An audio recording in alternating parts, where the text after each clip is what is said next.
Today we're answering the question why this Galil magazine doesn't fit in a Galil. Spoiler alert, it's because it's not a Galil magazine. Hello and welcome. Today we're taking a look at the South African produced Serbian pattern 556 AK magazine that is not a Galil magazine.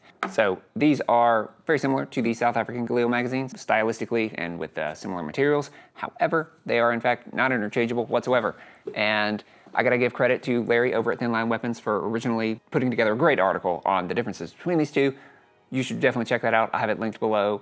It's a great, super in-depth, technical look at the differences between these two. He's also the one who sort of did a little digging and sort of figured out more of the story behind these. We'll get into that, the dimensional differences between these two, and how to tell them apart, as well as testing this particular Serbian pattern one in the rifles that I have that it fits in, which, spoiler alert, are just the Serbian ones, because Serbian pattern is a little fat to fit in pretty much anything else. So let's get into it. First off, the magazine itself, this being South African produced, it has no markings. It is kind of crinkly plastic. You can probably maybe hear that. It's all polymer, it has no metal whatsoever. It's super lightweight, but it doesn't inspire the most amount of confidence. It is very, very, very similar to the Galil pattern as far as the way it feels, the material and the polymer that it's made out of, the features that it has, other than this is a 30 round magazine and the Galil, I think, is a 35. And the key difference, the way you can tell them apart from across the room, is the angle of the reinforcing at the top. The Serbian pattern is a much more square angle, whereas the Galil pattern follows the Galil metal magazine and it's much more angular, both in the angle it comes down as well as where it cuts back across to the locking lug. So that's immediately how to tell the difference between the two. There are more subtle differences, like the cut in the back of the magazine.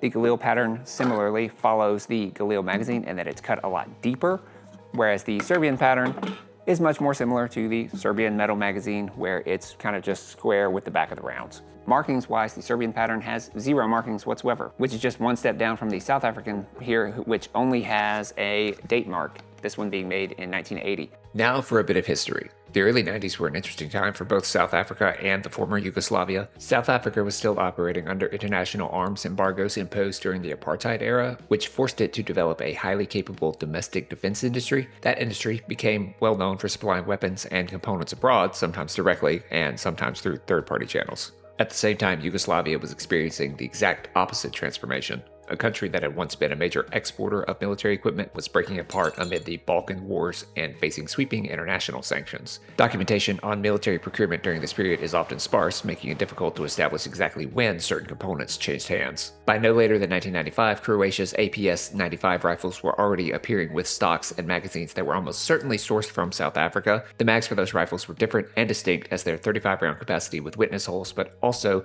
definitely not Galil bags. The magazines we're focusing on today are a different story. They don't appear publicly until Serbia begins marketing the new M21 rifles around 2003. Whether those magazines were acquired during the sanctions era in the 90s from LIW/Dinel alongside the APS-95 components, or whether they were purchased later in the early 2000s remains an open question.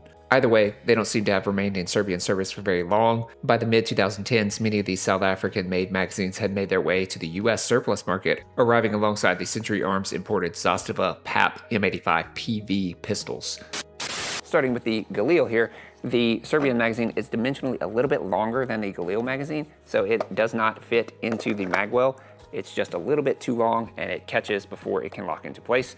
So because of that, it is decidedly not compatible with Galil magazines, which I think is probably the biggest takeaway, because I think it would be pretty easy for these to be confused for Galil magazines. But if you have a Galil and you see one of these, then seemingly it's just not going to work for you, and sorry. And of course, with the Beryl being a 74 style magwell, it absolutely does not fit in that. This decidedly does not work in a Beryl. Moving on to the Serbian pattern rifles, they worked fine, being Serbian pattern magazines. AM85 here worked great in this one. I didn't run a ton of rounds through both of these just because, like, they're factory Serbian mags, they should work fine.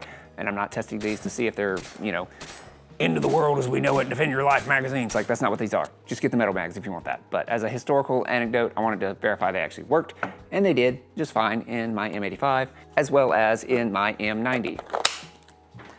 They fit, they feed, they do not have a lot of play. They fit pretty well in the magwell, which is good. Mostly. It could have used a little more play because I had all my junk and both guns in my hands, and I was trying to put magazines back in them to come back from the range. And I managed to get the rear locking lug in place and half of the magazine in the magwell, but because the magwell narrows, the front was not locked in place, and the square of the reinforcing on the top of the feed lips here ended up having to get shaved off so that I could rip the magazine out of the magwell. So that was interesting. It was in there pretty good, and it did definitely peel a little bit of polymer off the side. It didn't break the magazine, and it seems fine. There was enough meat there that it's still good, but that was an interesting malfunction that I had not experienced with anything else.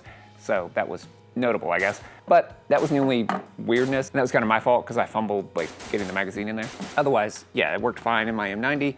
My M85, pretty smooth in and out, it's not too tight. Overall, these magazines are a little bit thicker than the Galil magazines at just over 1 inch, and the Galil magazine being just under 1 inch. So they were definitely made specifically for the Serbian pattern, and that's pretty much what they should stick with. Overall, they seem fine for what they are. I would not go out and just rush to buy them. They're really not very available. I don't think people are aware that there is a differentiation, or there's just not enough of them out there.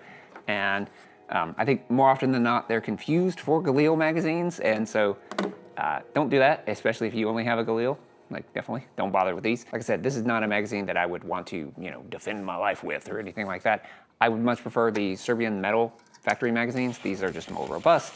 They are a bit heavier, but they seemingly are more reliable, and they're just a known quantity compared to these guys. So they don't inspire a ton of confidence, but they are what they are. And if you're interested in this kind of stuff and you have a similar tism as me, hopefully now you are equipped to be able to spot them should you see one.